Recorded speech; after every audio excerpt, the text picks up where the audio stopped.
Welcome to UGC EPG Pathshala. I am Unita Sachidanand from Department of East Asian Studies. Paper 8 Survey of Japanese Literature Post-War to Heisei. Literature and Writers of the Shinge Sakuha. UGC EPG Pathshalae Yokoso. Deri Daigaku Higashi Asia Kenkyu Kano Unita Sachidanand to Moshimasu. Paper 8 Nihon Bungaku no Nagare Sengo kara Heisei made. Shinge Sakuha no sakka tachi to bungaku. このモジュールの目的は、Shinge Sakuhaの文学と作家たちについて学習することです。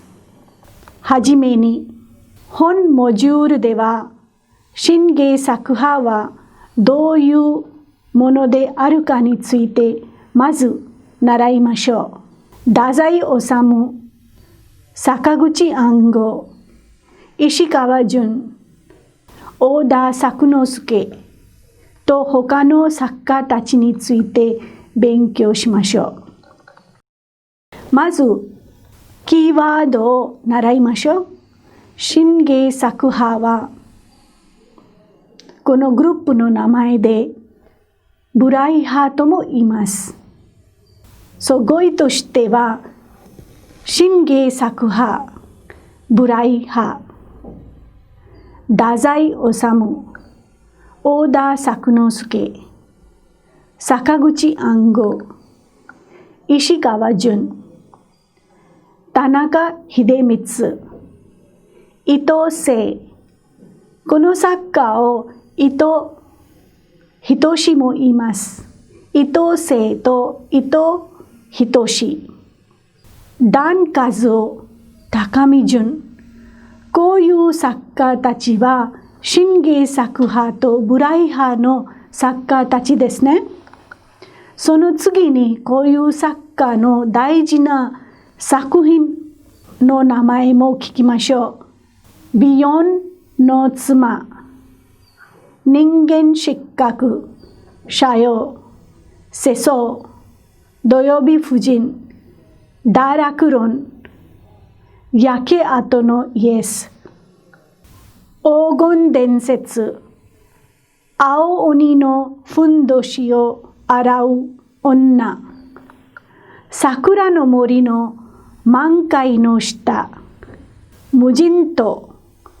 こういうものは今まで私が言った語彙は作品であり、これからこういう作品の中から生まれる表現を読みましょう。自己阻害、反則、自虐、虚無、輪絡、偽善性、放浪、デカデンス、芸作的手法、強硬化、自我像、人間存在。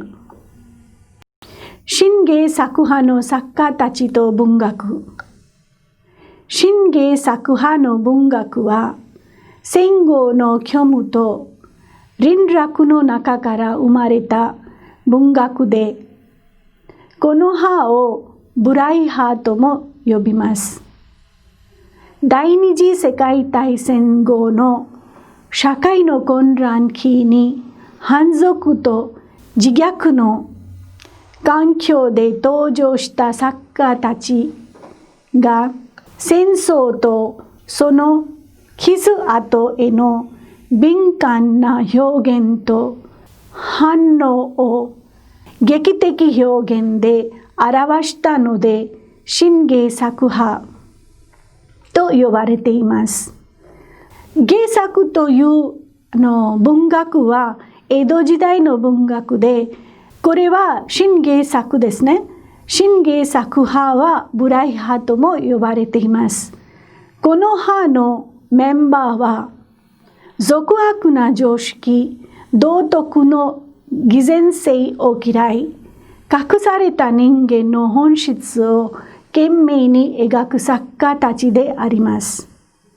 主に太宰治、小田作之助、坂口安吾、石川淳らを含みます。さらに田中秀光、伊藤盛、前にも言いましたが、伊藤盛を伊藤仁も読みます。段和夫、高見淳らの名前も挙げられます。彼らは戦前作家として出発しましたが、戦後文学を特に発揮しました。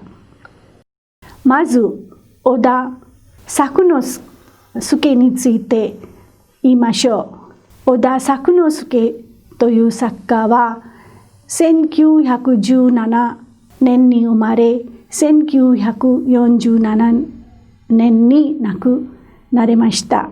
小田作之助は世相という作品の中に放浪とデカデンスを描き、評論可能性の文学、1946年に書かれた評論ですが、こういう評論の中で日本の伝統的小説家の否定しました。そして土曜日婦人では強行や偶然性の重要さを論じました。次の作家は石川淳ですが、石川淳は1999年から1987年まで生きていて、黄金伝説の中、または無人島、焼け跡のイエスなどで劇的手法により思想説をパロディカルして現実を逆説的に捉え、非現実の世界を象徴的に表しました。坂口安吾は1906年から1957年まで生きていて、堕落論では人は正しく落ちる道を落ちきることは必要なのだと主張して、白痴と青鬼のふんどしを洗う女という作品の中では人間の孤独を書きました。桜の森の満開の下はうつろな空間の美しさを示した名作だと思われています。次の作家は太宰治ですが、太宰治は1990年から1940年まで生きていて、戦後日本の俗悪な社会や道徳への反発を美容の妻で書きましたが、日本の表現ぶりを戯曲冬の花火で否定しましたし、社用で没落する貴族を書いて、人間失格では強硬化した自画像を描きながら人間存在の本質を探求しようとしました。自己損害を強いる社会への純粋なプロテストが示されている名作であります。新芸作派の作家及びその文学は、敗戦直後の混乱と強奪を主体的に受け止めた代表的存在として主として多くの青年たちの熱狂的な支持を受け、時代の寵児となりました。評論家奥野武雄は新芸作派の著しい特徴について次の4つのポイントを書きました。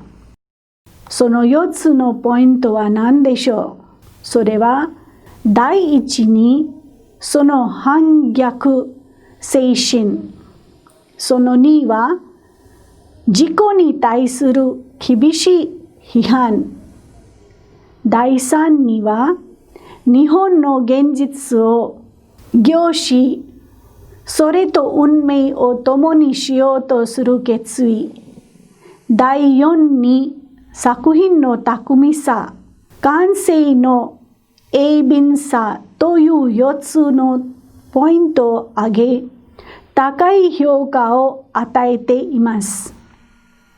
次に、新芸作品の主な作品について習いましょう。まず第一に社用ですが、社用のあらすじを見ましょう。没落する貴族の母、姉、弟と無頼派の作家の4人が登場します。姉、和子からこの世界を見、語る構成です。母の死、弟の自殺、作家の死への傾斜を見つめながら、和子は作家の子を妊娠し、母子で力強く生きていく決意をするところで終わります。この作品のあらすじでしたが、これから大事なポイントを話しましょう。この作品の中で女として生きることは何だろう。この大事なポイントを社用の8章から読むことができます。次にそういう8章からの文章があります。この世の中に戦争だの、平和だの、貿易だの、組合だの、政治だのがあるのは何のためだが、この頃私にも分かってきました。あなたはご存じないでしょう。だからいつまでも不幸なのですわ。それはね、教えてあげますわ。女が良い子を産むためです。私には初めからあなたの人格と責任とかを当てにする気持ちはありませんでした。私の一筋の恋の冒険の成就だけが問題でした。そして私のその思いが完成せられて、もう今までは私の胸の内は森の中の沼のように静かでございます。私は勝ったと思っています。これは8章からの内容でした。人間として生きるのは何だろう。この大事なポイントを堕落論の次の文章から読むことができます。戦争に負けたから落ちるのではないのだ。人間だから落ちるのであり、生きているから落ちるだけだ。中略ですが、そして人のごとくに日本もまた落ちることが必要であろう。落ちる道を落ちることによって自分自身を発見し、救わなければならない。政治による救いなどは上川だけの愚かにもつかないものであります。最後に結論に入ります。新芸作派または無頼派とも言われる作家たちの文学は主に次のポイントを含む文学であります。非現実の世界を象徴的に表現した文学であります。女として生きる人間として生きることは何だろうと教えた文学です。強硬化した自画像を描きながら人間存在の本質を探求する文学であります。人間の孤独とうつろな空間の美を示した文学であります。